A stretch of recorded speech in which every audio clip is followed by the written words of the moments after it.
there, my name is Gonzii. Welcome to the channel. Today I'm going to be ranking for the first video my top 10 favorite games. I have the list on the tiny monitor right away. Disclaimer, this is not your top 10 list, it's my top 10 list, so don't be triggered.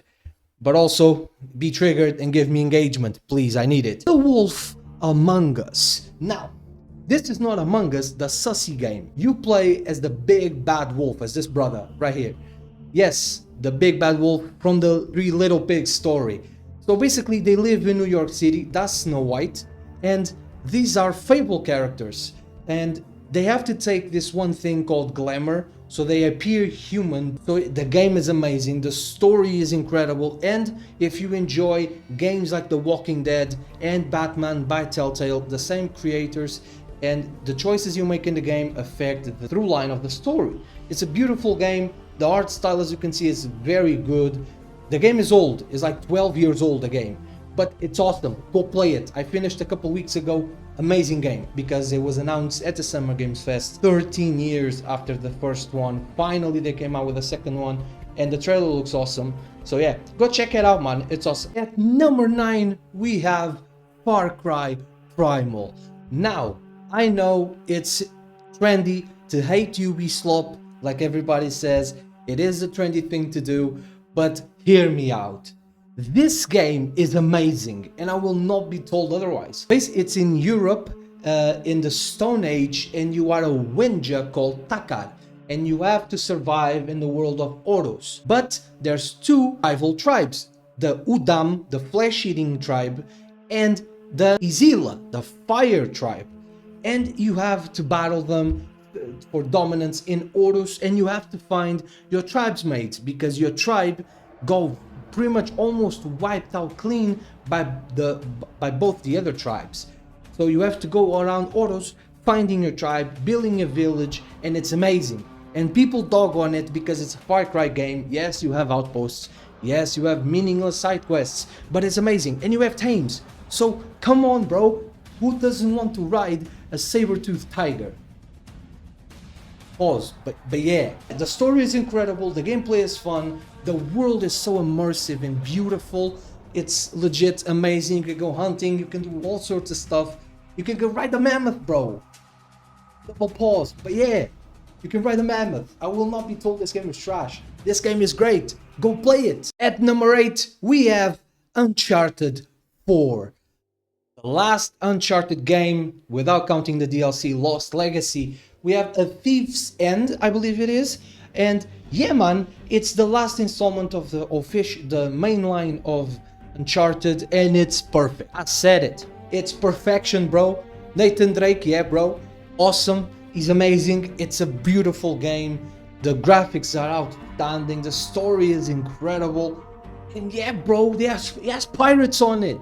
You go find dead pirates, bro. It's great. Awesome. Then a mafioso shows up. I won't spoil you, but yeah. And people always ask these things. Do I need to play the other 3 to play this one? Kind of a no. The only thing you might need is to know the connection between Nathan, his wife, and Sullivan. But if you don't want to, you don't really have to. At number 6, we have Until Dawn. And yes, man, you might notice a pattern here. A lot of PlayStation exclusives, because they are amazing.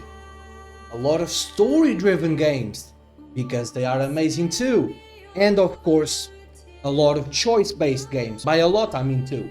But yeah, it's Until Dawn is to me, this is my personal opinion, again, not projecting my opinion onto you, the greatest horror game of all time, closely followed by Outlast. And this is a rant that I need to do in a video someday, that why are pretty much 90% of horror games absolutely trash? Why can I count on one hand good horror games, bro?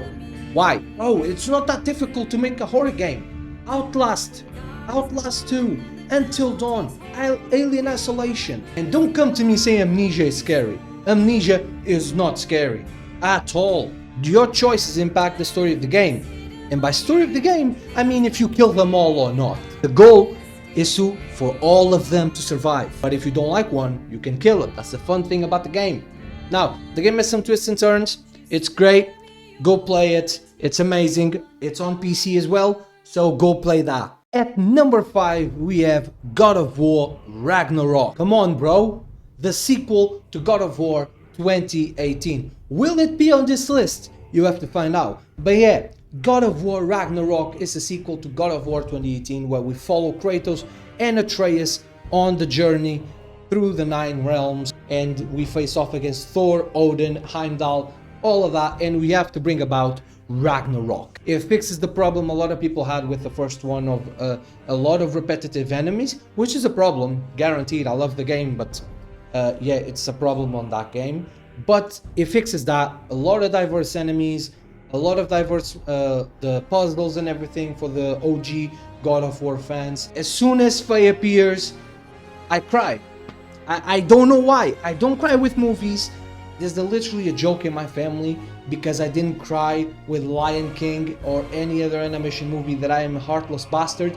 But God of War makes me cry. I don't know why. Make of that what you will. God of War 2018 onwards makes me cry. It is what it is. Makes me cry in a very specific way. It's just with Faye and Kratos. That tells you a lot, I think, about me. But yeah, love, man. It's awesome. It's great. The part with Angrboda and Atreus just walking simulator, that was bad. I don't know why they didn't put that in the game. But besides that, perfect.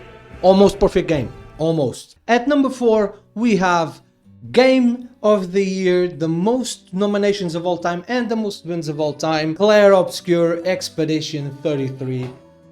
Banger. Phenomenal game, okay?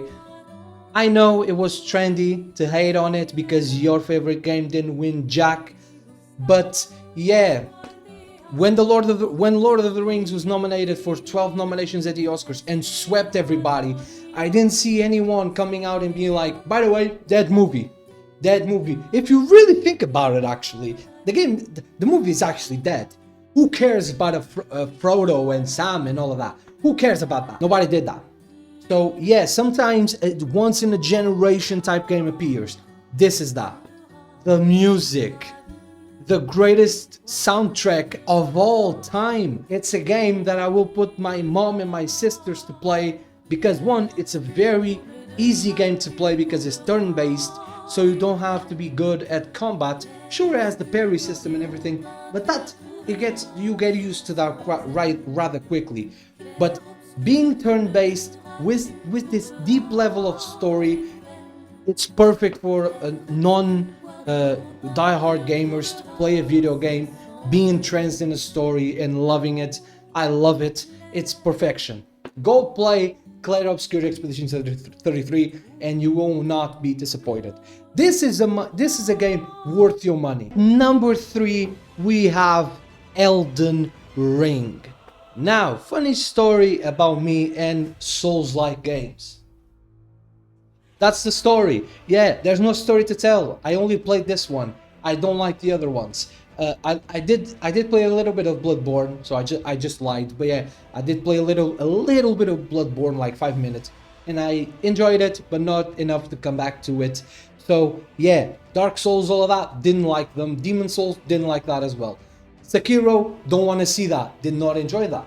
But this one, bro, I finished this game like 4 times already. I only beat the DLC once because I got extremely lucky. Will not do that again. We take the dubs where we can, and I stole one and I ran with it to the bank. So we beat the DLC, extreme luck. Don't get me started. But yeah, the main game I finished a lot of times already. It's amazing. It's great. It's just incredible. Now, as you guys saw by my top 10 so far, I do love story-driven games, and I know before all the Souls guys kill me in the comments, do that because I need the engagement, but also I know it's not meant to be that. It's meant as the story is meant to be told by item descriptions, and the story is meant to be broken into pieces for you to find a little bit here, a little bit there, to encourage you to explore and get better as well. And it's not for the story, I know that, but the story of this game is actually really good. It's actually a really good story. Basically, Marika was a girl, but also a dude called Radagon. They married each other. Yeah, they had kids. Then the Elden Ring was shattered, and you have to become you are a tarnished, a guy that died but came back because of the Elden Ring being broken and the death rune to be stolen or whatever it was. I don't remember anymore.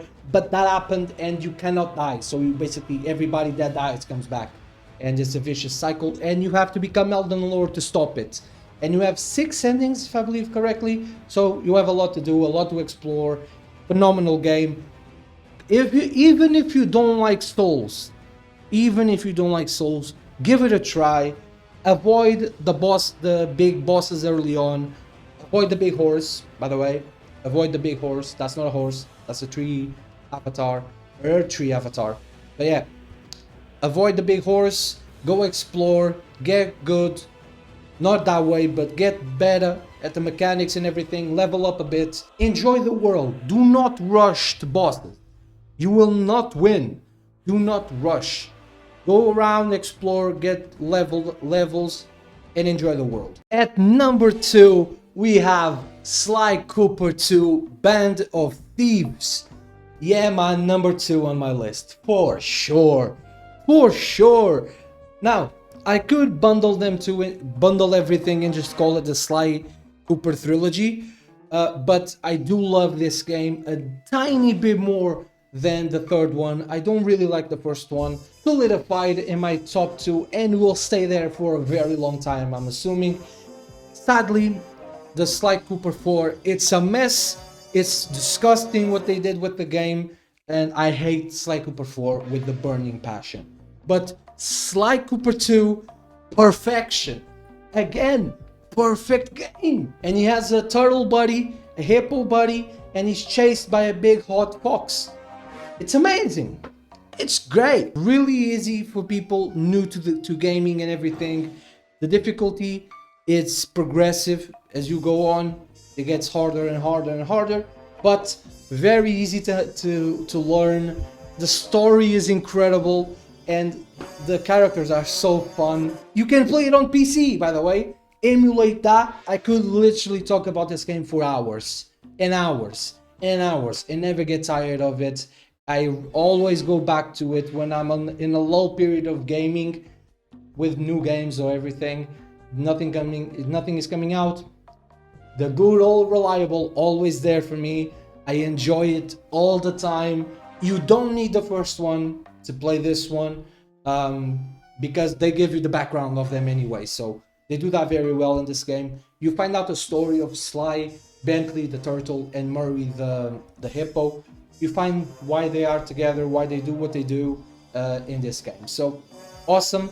Go play Sly Cooper 2. I cannot stress enough how amazing this game is.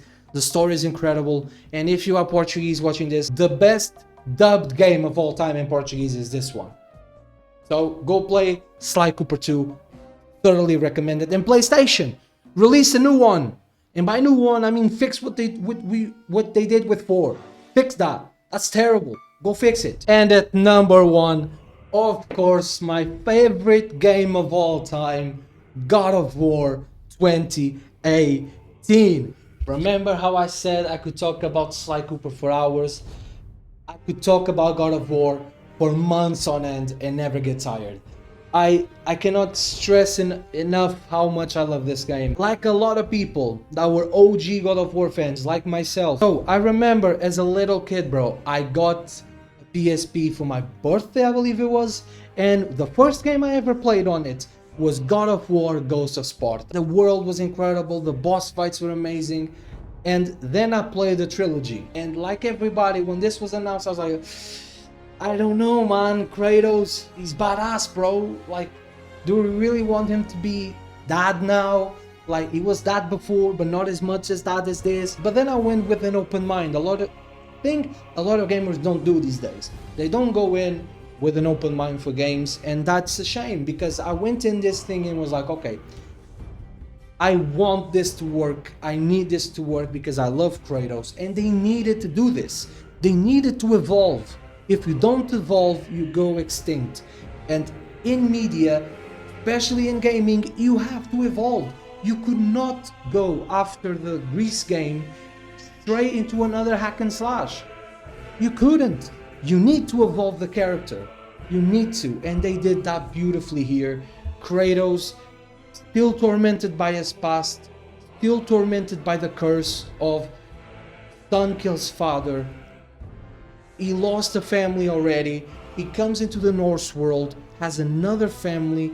His wife dies at the beginning of the game. Right then, hooked. The song, the face song, the humming gets me all the time. All the time.